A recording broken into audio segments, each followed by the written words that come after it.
الحمد سے لے کر والناس تک پورا قرآن آپ صلی اللہ علیہ وسلم دی شان ہے۔ حضور صلی اللہ علیہ وسلم کی اتنی بڑی شان، اتنا بڑا مقام، اتنی بڑی عظمت ہے کہ کروڑوں قیامتیں تو آ سکتی ہیں، لیکن آپ صلی اللہ علیہ وسلم کی شان جو ہے وہ لفظ محمد کی پہلی میم کی بھی شان مکمل نہیں ہو سکتی۔ گزشتہ کوئی جمعہ تو آپ صلی اللہ علیہ وسلم کے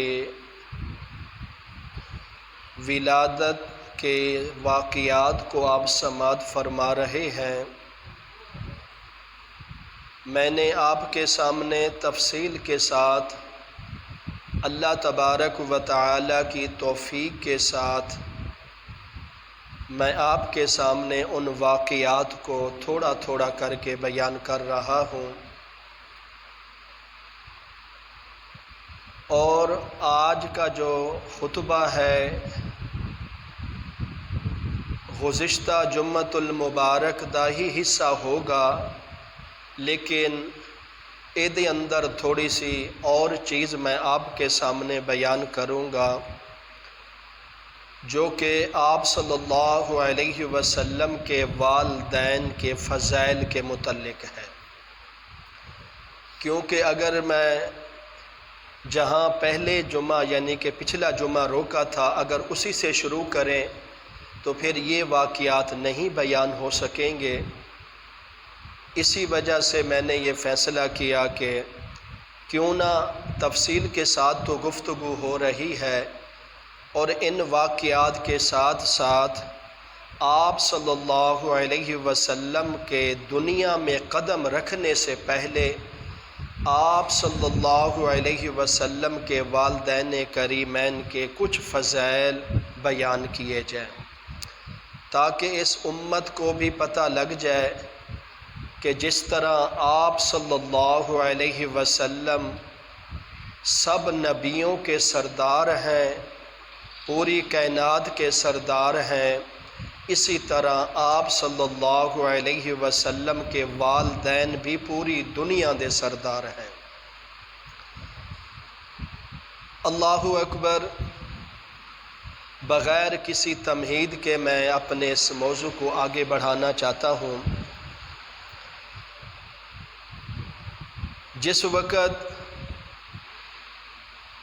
اللہ دے حکم دے مطابق حضرت ابراہیم علیہ السلام نے اپنی بیوی سیدہ ہاجرہ سلام اللہ علیہا اور اپنے معصوم بچے اسماعیل علیہ السلام کو بیت اللہ شریف کے قریب چھوڑ دیا اور اس وادی کے اندر چھوڑا جس وادی کو قرآن کہتا ہے بِوَادِ غَيْرِ ذِي زَرْعٍ، یعنی کہ یہ ایسی وادی ہے یہاں نہ کوئی ہریالی ہے، نہ کوئی درخت ہیں، نہ کوئی انسان ہے، نہ کوئی پرندے ہیں، نہ کوئی پانی کا انتظام ہے، نہ کھانے کا انتظام ہے۔ پتھروں اور پہاڑوں کے علاوہ اس وادی کے اندر اور کوئی چیز نہیں تھی،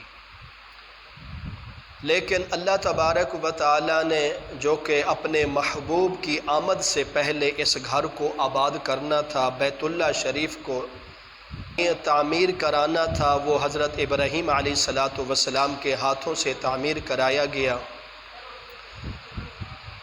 جس وقت پانی کا چشمہ زمزم کا پانی کا چشمہ نکلا اور اس پانی کی مالکن جناب سیدہ ہاجرہ سلام اللہ علیہا تھی، اور ایک بچہ تھا جس کا نام حضرت اسماعیل علیہ السلام، یہ وہاں اسی ہی چشمے کے قریب رہتے تھے، ان کا کھانا پینا غسل تمام اسی ہی چشمے کے قریب تھا۔ کچھ عرصے کے بعد ایک قافلہ گزرا جو دور دراز سے آ رہا تھا اور وہ آگے ہی اس نے جانا تھا، جب وہ اس علاقے میں عرب کی دھرتی پر اس نے قدم رکھا تو اس قافلے والوں نے کہا کہ آپ ایسا کریں کہ یہاں پر پانی کو تلاش کریں، اگر پانی یہاں مل جائے تو ہم کچھ دن یہاں قیام کر لیں گے، رہ لیں گے، اس کے بعد پھر ہم آگے سفر شروع کر دیں گے۔ عرب کے اندر اب بھی پانی کا بہت سارے مسئلے ہیں عرب کے اندر، لیکن پہلے تو بہت ہی انتہا پانی کے مسئلے ہوتے تھے۔ جس وقت انہوں نے دائیں بائیں دیکھا اور اس قبیلے کا نام بنو جرہم قبیلے کا نام ہے، جس وقت وہ قبیلے والے نے دائیں بائیں دیکھنا شروع کر دیا، پانی کو ڈھونڈنا شروع کر دیا، تو ان کو پانی تو نظر نہ آیا، لیکن تھوڑا دور ان کو پرندے اڑتے ہوئے نظر آئے۔ یہ پانی کی علامت ہے، جہاں پانی ہوگا وہاں پرندے ضرور ہوتے ہیں۔ تو ان لوگوں کو، اس قبیلے والوں کو پانی تو نظر نہیں آیا، پرندے اڑتے ہوئے نظر آئے، اترتے ہوئے اڑتے ہوئے نظر آئے۔ انہوں نے اندازہ لگایا کہ جہاں پرندے اڑ رہے ہیں نا وہاں پانی ضرور ہوگا۔ جس وقت اس مقام پر پہنچے، آب زمزم کے کنویں کے قریب پہنچے، تو انہوں نے واقعی دیکھا یہاں تو پانی کا چشمہ ہے، یہاں تو پانی کا کنواں ہے، پانی کا حوض ہے۔ انہوں نے کہا کہ یہاں ہمیں رہنا چاہیے، لیکن یہ پہلے عرب کا یہ دستور تھا، کسی علاقے میں رہنے سے پہلے، کسی جگہ میں رہنے سے پہلے، ٹھہرنے سے پہلے ان سے اجازت لی جاتی تھی۔ قبیلے کے سردار نے جس وقت دیکھا اور پوچھا گیا کہ اس پانی کے چشمے کا مالک کون ہے، تو بتانے والے نے بتایا کہ اس پانی کے چشمے کی مالکن ایک عورت ہے اور ایک معصوم بچہ ہے۔ اس سے اجازت لی گئی کہ اگر آپ اجازت دے دیں تو ہم یہاں کچھ دن قیام کریں گے، ٹھہریں گے، پھر اس کے بعد اپنا اگلا سفر شروع کر دیں گے۔ جناب سیدہ ہاجرہ سلام اللہ علیہا نے خوش دلی دے نال اس قبیلے کو، بنو جرہم کے قبیلے کو وہاں ٹھہرنے کی اجازت دے دی۔ وہاں اس قبیلے نے اپنے قیام گاہ، اپنے خیمے لگا دیے گئے۔ جب ان لوگوں نے اس پانی کو، زمزم کے پانی کو لبوں تک لگایا تو اس پانی میں ان کو اتنا سرور ملا، اتنی لذت آئی، اتنا سکون ہوا، وہ قبیلہ بنو جرہم کے لوگ کہنے لگے کہ ہم نے بڑے بڑے سفر کیے، بڑے بڑے کنووں پر، تالابوں پر، چشموں پر ہم نے پانی پیا ہے، لیکن ہم رب کی قسم کھا کے کہتے ہیں اتنا لذیذ، اتنا خوبصورت پانی ہم نے کہیں نہیں دیکھا۔ جس وقت ان لوگوں کو یہ پانی اتنا پسند آیا تو انہوں نے یہ فیصلہ کر لیا کہ ہم نہ پیچھے اب جائیں گے نہ آگے جائیں گے، اب ساری زندگی یہاں گزاریں گے۔ تو پھر یہ سلسلہ چلتا رہا، چلتا رہا، چلتا رہا۔ بنو جرہم کی قوم بھی بڑھ رہی ہے اور حضرت اسماعیل علیہ السلام کی اولاد بھی بڑھ رہی ہے۔ یہ اتنا بڑا قبیلے ہو گئے، اتنے بڑے لوگ ہو گئے کہ بہت بڑی آبادیاں اب ہونے لگی عرب میں۔ تو جس وقت آبادی زیادہ ہو گئی تو پھر ان دو قبیلوں میں، بنو جرہم کے قبیلے میں جو پہلے سے آیا تھا کسی اور علاقے سے، وہاں پانی کی وجہ سے ٹھہرا، اور دوسرا قبیلہ بن گیا حضرت اسماعیل علیہ السلام کی اولاد کا۔ اب ان دو قبیلوں میں آپس میں کسی بات پر اختلاف ہو گیا۔ جب اختلاف ہوا، اختلاف اتنا بڑھا کہ آپس میں انہوں نے لڑائی شروع کر دی۔ ایک طرف بنو قبیلے کے جرہم کے لوگ ہیں، دوسری طرف حضرت اسماعیل علیہ السلام کی اولاد کا قبیلہ ہے، ان کی نسل در نسل کا قبیلہ ہے۔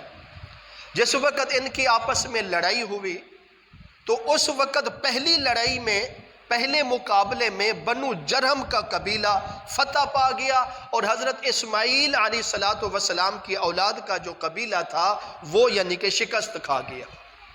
جس وقت شکست کھا لی حضرت اسماعیل علیہ السلام کی یعنی کہ اولاد کے قبیلے سے نے، تو پھر انہوں نے آپس میں بیٹھ کر مشورہ کیا کہ یہ پانی کا کنواں تو ہمارا ہے، ہم نے ان کو یہاں بیٹھنے کی اجازت دی تھی، اب یہ ہماری جگہ پر بھی ان لوگوں نے قبضہ کر لیا اور ہمارے پانی کے کنویں پر بھی، چشمے پر بھی انہوں نے قبضہ کر لیا۔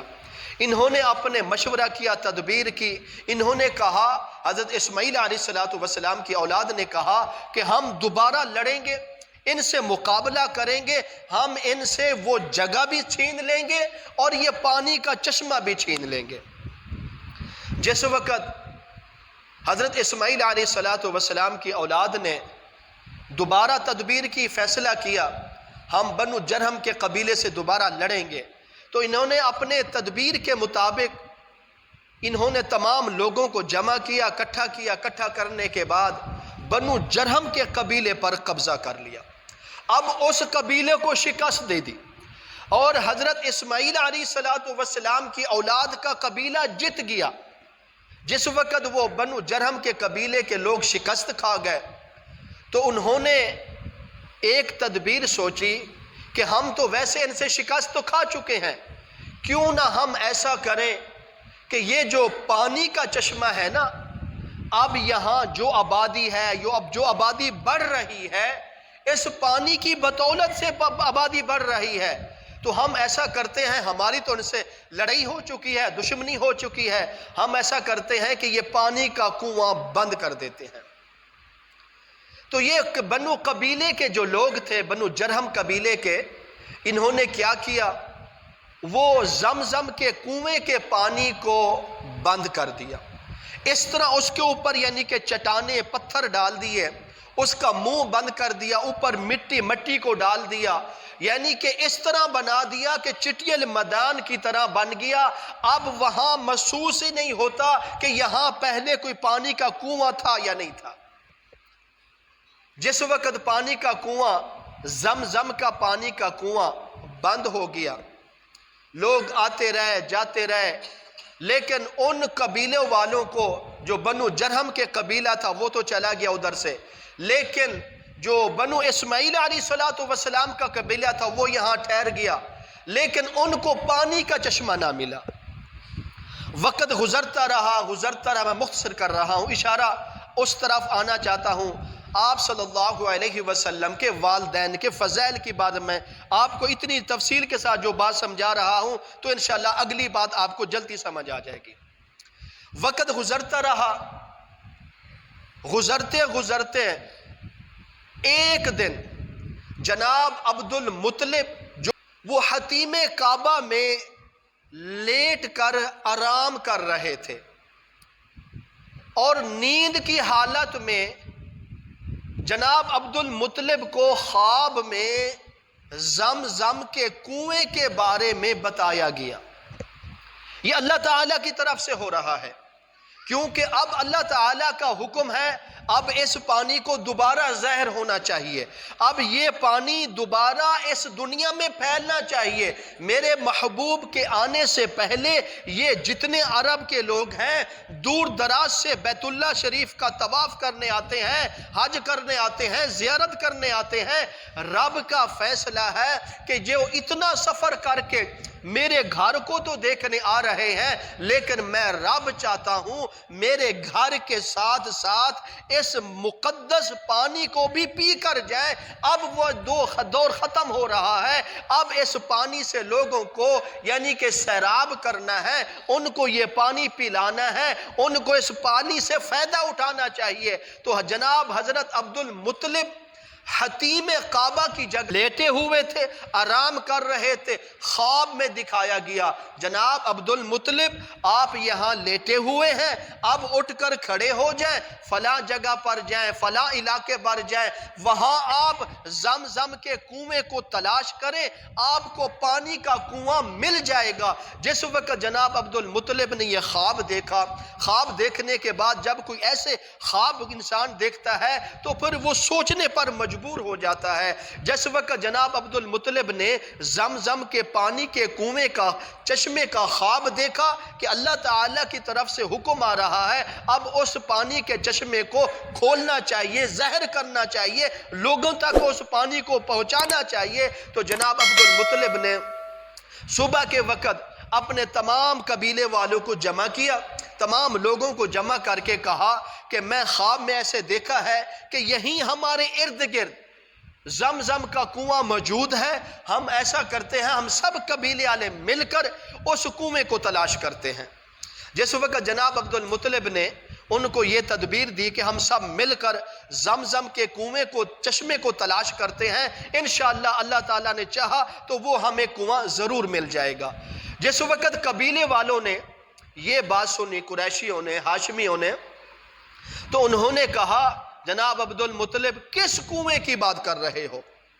وہ تو کنواں ختم ہو چکا تھا، اس کا تو نام نشان مٹ چکا ہے، اب کب کہاں ملے گا ہمیں وہ زمزم کا کنواں، وہ پانی کا چشمہ اب ہمیں نہیں ملے گا۔ بلکہ جناب عبد المطلب کے جو قبیلے والے لوگ تھے انہوں نے الٹا مذاق کرنا شروع کر دیا، لیکن انہوں نے کوئی تعاون نہ کیا، کوئی مدد نہ کی، کچھ نہ کیا۔ اس وقت جناب عبد المطلب کا ایک بیٹا تھا جس کا نام حارث تھا۔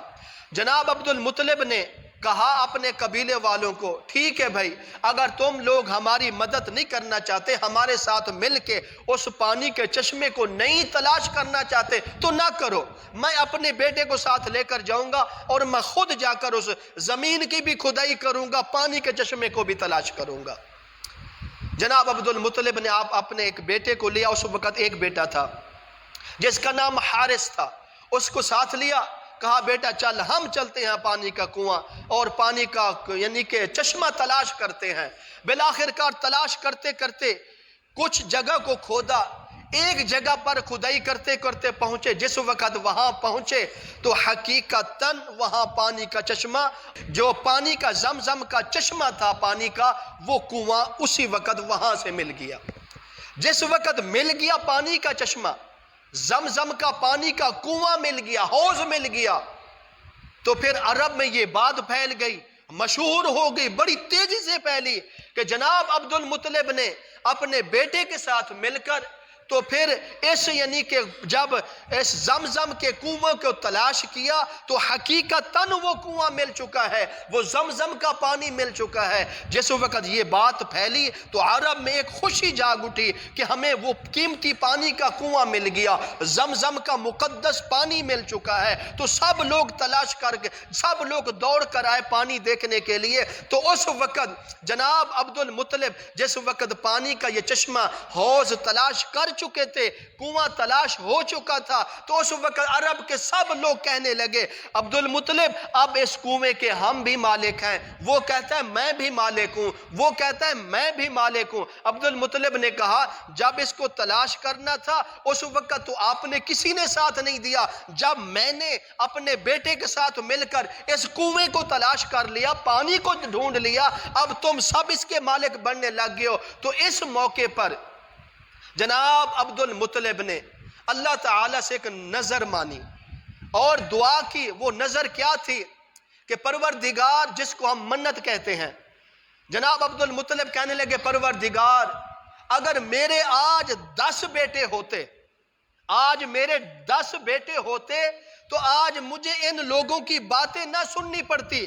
تو اسی ہی جگہ پر کھڑے ہو کر جناب عبد المطلب نے کہا پروردگار اگر آپ مجھے 10 بیٹے دے دیں تو میں انشاءاللہ ان 10 بیٹوں میں سے ایک بیٹے کو ذبح کروں گا تیرے نام پر۔ جس وقت جناب عبد المطلب نے یہ منت مان لی، نظر مان لی، وقت چلتا رہا چلتا رہا چلتا رہا، آخر کار جناب عبد المطلب نے دیکھا اب میرے گھر میں 10 بیٹے پھر رہے ہیں، میری آنکھوں کے سامنے پھر رہے ہیں۔ جب کچھ عرصے کے بعد جناب عبد المطلب کو یہ بات یاد آئی کہ میں نے تو زمزم کے کنواں ڈھونڈنے کے وقت میں نے رب سے ایک منت مانی تھی، اور میں نے یعنی کہ ایک نظر مانی تھی کہ پروردگار اگر آپ مجھے 10 بیٹے دے دیں تو میں ایک بیٹا آپ کے راستے پر قربان کر دوں گا۔ تو جناب عبد المطلب نے کہا اب تو اس نظر کو، اس منت کو ادا کرنے کا وقت آ گیا، کیونکہ میرے گھر میں اب 10 نوجوان بیٹے ہیں، میں اپنی آنکھوں سے دیکھ رہا ہوں، لیکن اب مجھے یہ اس منت کو پورا کرنا چاہیے۔ جناب عبد المطلب نے کیا فیصلہ کیا؟ اپنے تمام بچوں کو 10 کے 10 بیٹوں کو بلایا، سامنے بٹھایا، بٹھا کر کہا کہ بیٹا میں ایک مدت سے پہلے، کافی عرصہ پہلے ایک میں منت مانی تھی، اللہ تعالیٰ سے کہا تھا پروردگار اگر آپ مجھے 10 بیٹے دے دیں تو میں ان 10 بیٹوں میں سے ایک بیٹا میں آپ کے راستے پر قربان کروں گا، ذبح کروں گا اس کو۔ تو اب وہ منت کو ادا کرنے کا وقت آ گیا ہے، تو اب کیا کرنا چاہیے؟ سب بیٹوں نے کہا کہ ابا جان جو آپ کو حکم ہو ویسے کر گزرے۔ تو جناب عبد المطلب نے کیا کام کیا؟ ان 10 کے 10 بیٹوں کے نام کی پرچیاں ڈالی، قرعہ ڈالا، اور ان 10 بیٹوں کا الگ الگ نام لکھ کر قرعہ ڈالا، اور اس پرچی کو اٹھایا، قرعہ کو نکالا، تو اس پرچی پر جناب حضرت عبداللہ کا نام لکھا ہوا تھا، اور جناب عبداللہ سب سے چھوٹے بیٹے تھے۔ جناب عبد المطلب کے 10 بیٹوں میں سے حضرت عبداللہ سب سے چھوٹے بیٹے تھے، اور سب سے زیادہ حسین تھے، سب سے زیادہ پیارے تھے، سب سے پیارا لاڈلے تھے، کیوں نہ ہو، حضور صلی اللہ علیہ وسلم کے والد ہی بننا تھا نا، اس لیے سب سے زیادہ پیارے تھے۔ اور حقیقتاً حسن اپنی جگہ، خوبصورتی اپنی جگہ، تمام خوبیاں اپنی جگہ ہیں، لیکن ہر والدین کو جتنی سب سے چھوٹی اولاد پیاری لگتی ہے، شاید اتنی بڑی اولاد پیاری نہ ہوگی۔ محبت والدین کے دل میں سب اولاد کی برابر ہوتی ہے، لیکن محبت کے تقاضے میں، محبت کے لحاظ میں آپ بھی بچوں والے ہیں، میں بھی بچے والا ہاں، ہمیں یہ اس چیز کا ہمیں یہ محسوس ہوتا ہے کہ ہم جتنا ہمارا دل جتنا چھوٹے بچوں وال جاتا ہے اتنا دل بڑے بچوں وال نہیں جاتا۔ تو اس لیے جس وقت قرعہ نکلا جناب حضرت عبداللہ کا، تو پھر جس وقت یہ پرچی نکلی تو جناب عبد المطلب نے فیصلہ کر لیا کہ یہ میں اپنی نظر کو، منت کو پورا کروں گا، اور جناب عبداللہ کو میں اللہ کے راستے پر ذبح کر دوں گا۔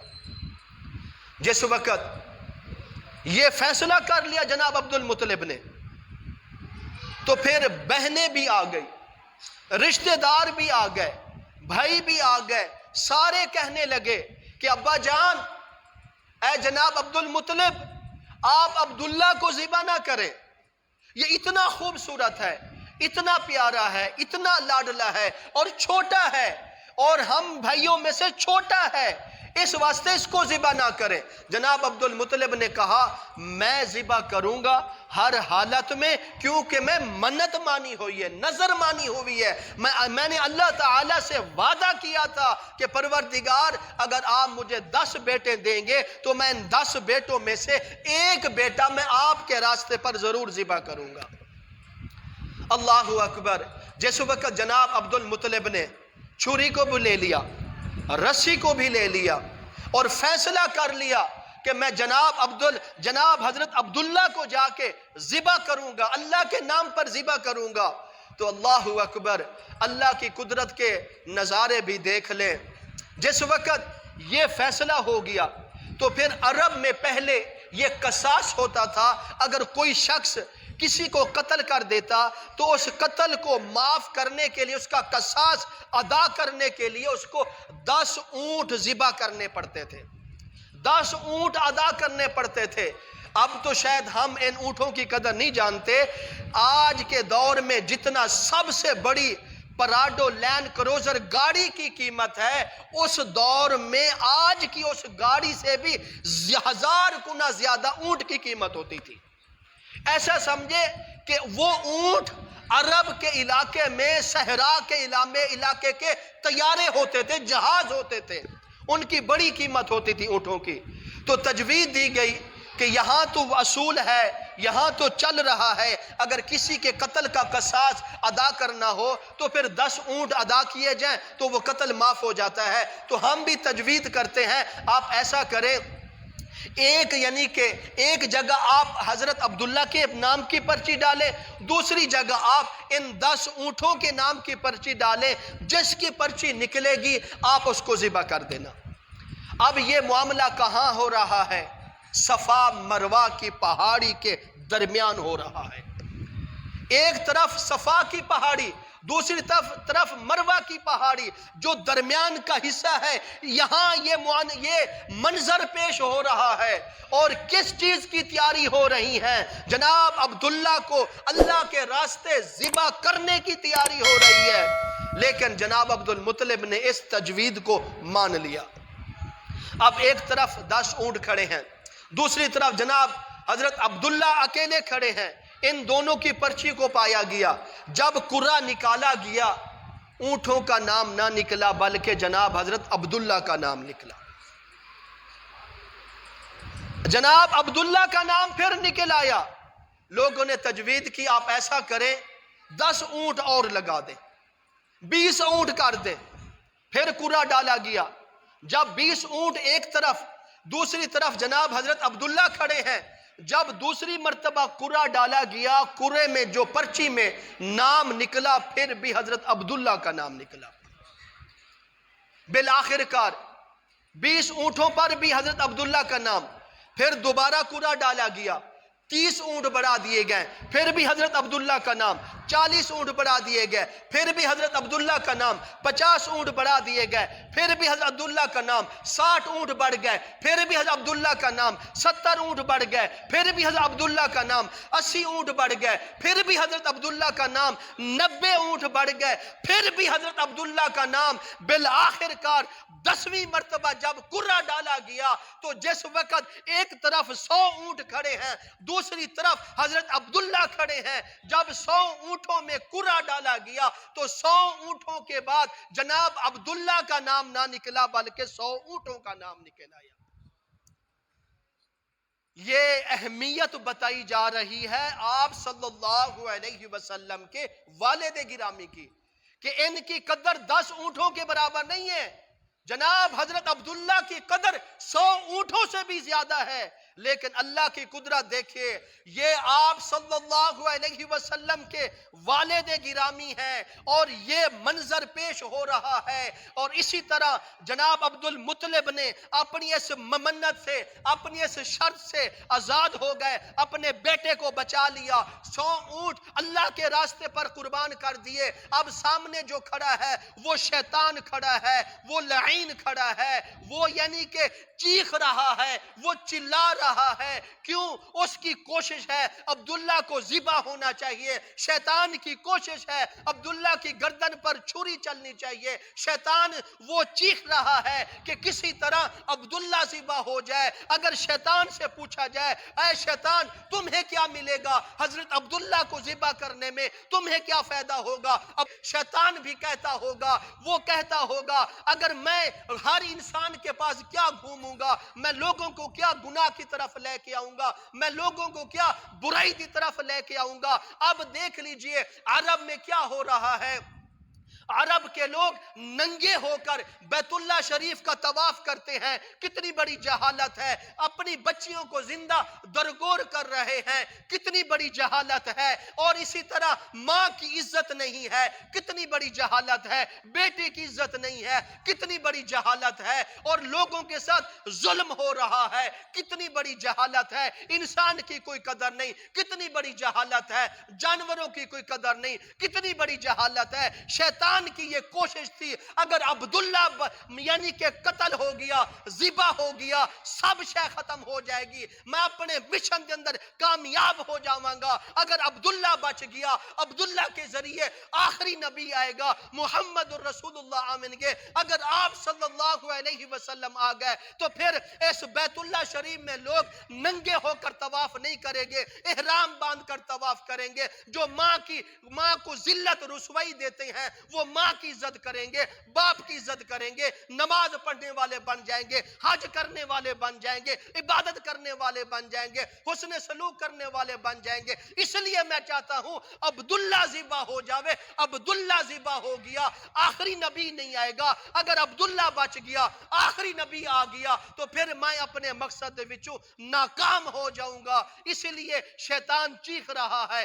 چلا رہا ہے کسی طرح عبداللہ ذبح ہو جاوے، لیکن یہ اللہ کی قدرت کے فیصلے ہیں۔ اللہ تعالیٰ نے فرمایا او دنیا والو سن لو، میرے محبوب کی قدر سن لیجئے۔ میرا محبوب دو ذبیحوں سے آیا ہے، ایک ذبیح حضرت اسماعیل علیہ السلام ہے۔ اللہ اکبر! جب حضرت اسماعیل علیہ السلام کے گلے پر چھری چلائی گئی تو اس کو بچانے کے لیے جنت سے دمبا آیا گیا، اس دمبے کو ذبح کیا گیا۔ جب حضرت عبداللہ کو ذبح کرنے کی باری آئی تو حضرت عبداللہ کو بچانے کے لیے 100 اونٹوں کو ذبح کیا گیا، تاکہ لوگوں کے دلوں میں یہ عزت بن جائے، مقام بن جائے کہ جو آپ صلی اللہ علیہ وسلم کے والدین ہیں، عزت والے ہیں، احترام والے ہیں اور سب سے بڑے مقام والے ہیں۔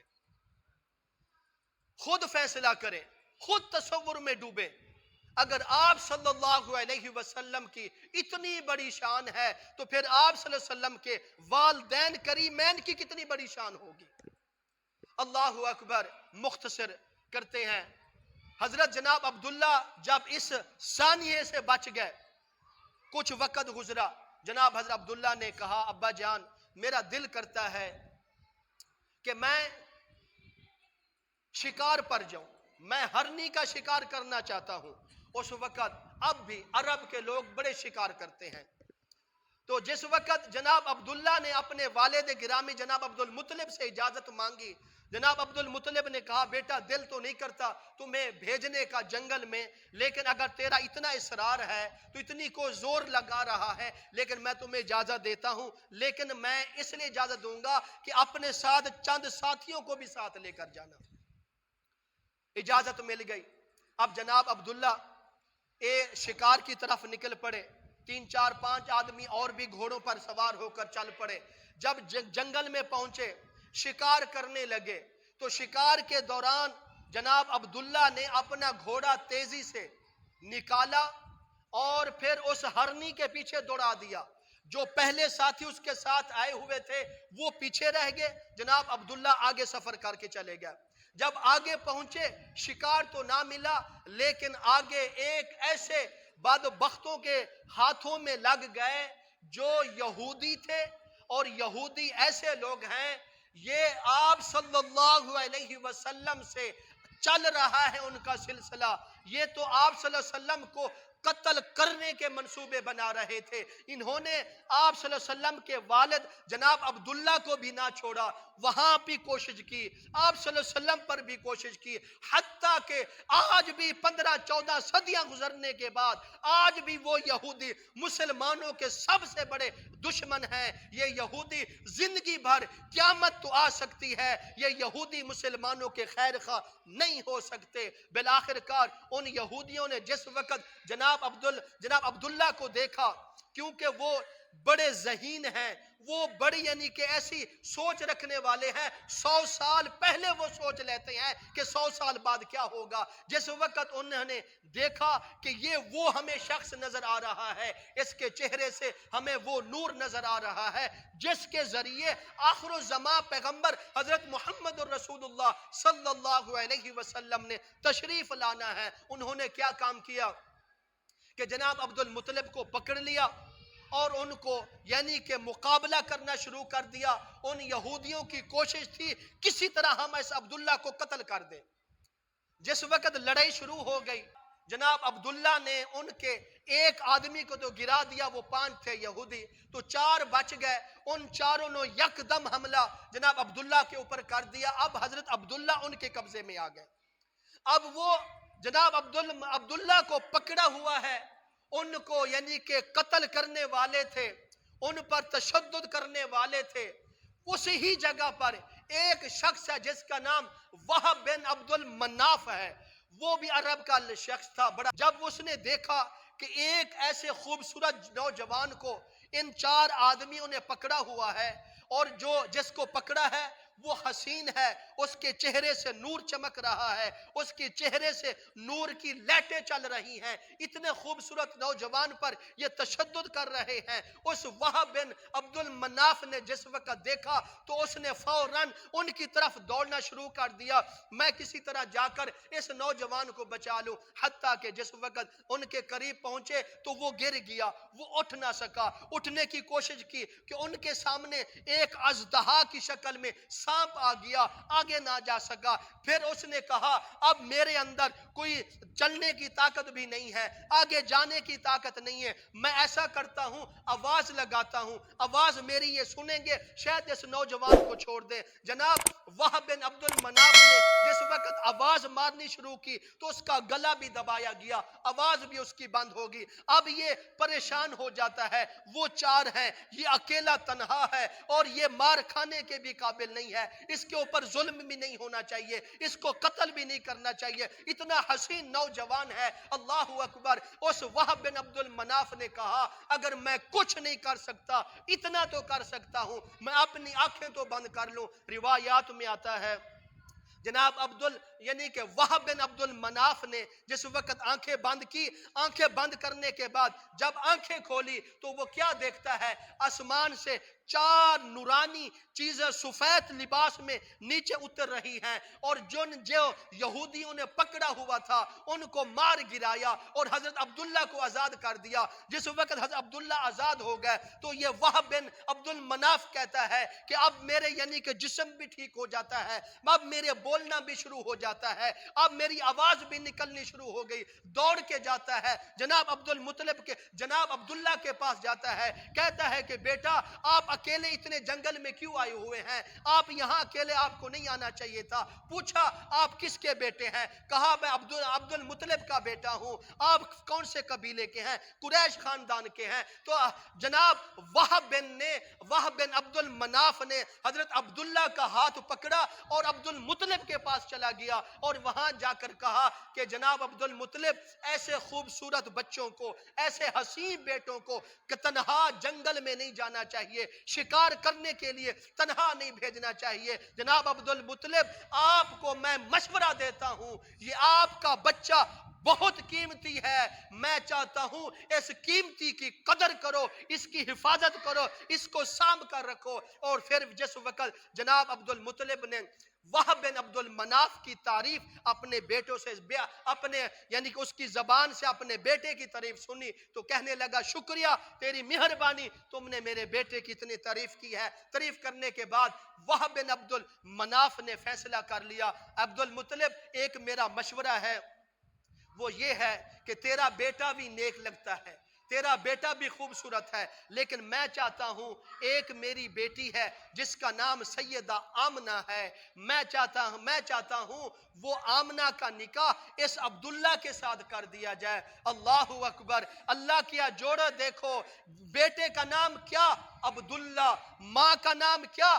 آمینہ۔ عبداللہ کا نام پہلے نہیں سی، پہلے شرک ہوتا تھا، ظلم ہوتا تھا، اللہ نے اپنے محبوب کے والد کا نام پہلے ہی عبداللہ رکھا دیا تاکہ لوگوں کو پتہ لگ جائے یہ یعنی کہ شمس کو پوجنے والا نہیں ہے، یہ آگ کو پوجنے والا نہیں ہے، یہ درختوں کی پوجا کرنے والا نہیں ہے، یہ یعنی کہ جانوروں کی پوجا کرنے والا نہیں ہے، یہ بتوں کی پوجا کرنے والا نہیں ہے، اس کا نام عبداللہ رکھا گیا، یہ صرف اللہ کی پوجا کرنے والا ہوگا اور اللہ کا بندہ ہی ہوگا۔ اللہ نے حدیث میں آتا ہے اللہ کے صفاتی ناموں میں سب سے پیارا پیارا نام اللہ کو عبداللہ پسند ہے، عبداللہ پسند ہے۔ پھر اسی طرح ماں کا نام دیکھ لیجئے، آمنہ، آمنہ کا معنی امن والی۔ اللہ اکبر، میرا محبوب امن والی گود میں آئے گا، میرا محبوب اس گود میں تشریف لے آئے گا جیڑی گود امن والی ہوگی۔ اس لیے بتایا گیا میرا محبوب دنیا میں آ کر امن پھیلائے گا، سکون پھیلائے گا، محبتیں دے گا، پیار دے گا، شفقتیں دے گا، رحمتیں تقسیم کرے گا۔ اس لیے فرمایا گیا باپ کا نام عبداللہ رکھ کے فرمایا کہ یہ اللہ کا بندہ ہے، اللہ کی عبادت کرنے والا ہوگا، اللہ کی عبادت کرے گا۔ اور اسی طرح ماں کا نام آمنہ رکھایا گیا، یہ پاک دامنہ ہے، امن والی ہے۔ جس گود میں امن والا نبی آئے گا، اس محبوب کی برکت سے پوری دنیا میں امن ہی پھیل جائے گا۔